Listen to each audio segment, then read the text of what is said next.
Hello YouTube, Penguin here again looking at some more of my video game collection. Here we have some testing equipment for the Nintendo Entertainment System.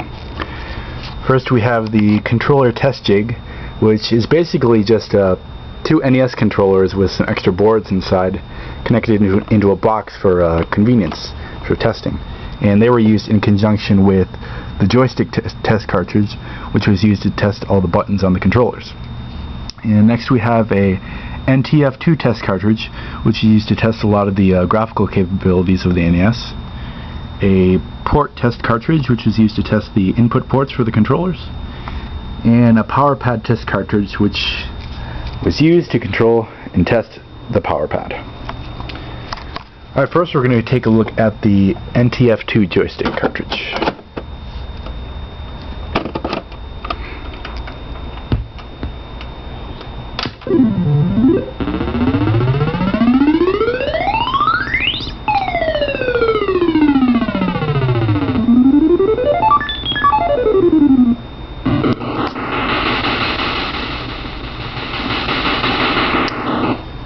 And then it ends with a little simple controller test so you can test out the buttons on there. But kind of a rather trippy video with some crazy little ColecoVision looking graphics in there.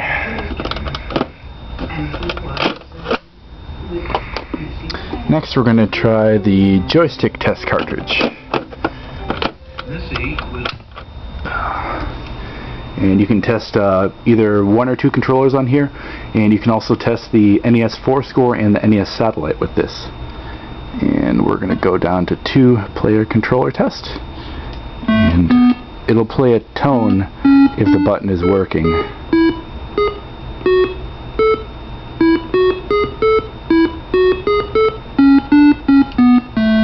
Little tune I made up to go with that. And as you can see, they do all work. And you can also test the turbo buttons on here too by pressing them really fast.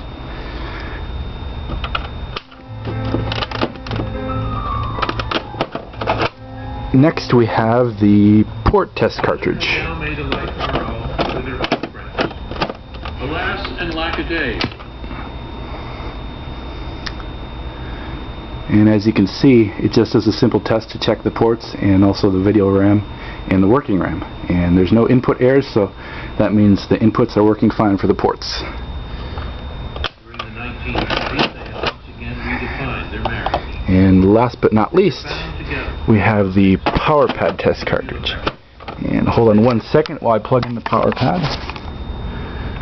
For the first time, Eleanor had a home of her own, 2 miles from Hyde Park.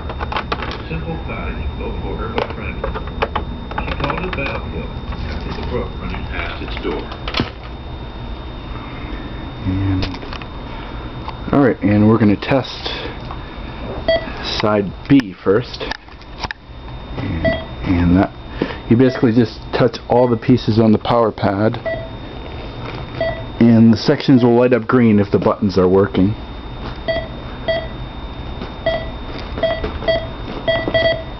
And, well, as you can see, they all work. And there you have it. There's also a control deck test cartridge, a Zelda test cartridge too, which I do not have those yet, but I plan on getting them into the future. And stay tuned next, and we're going to be looking at some more of my NES collection.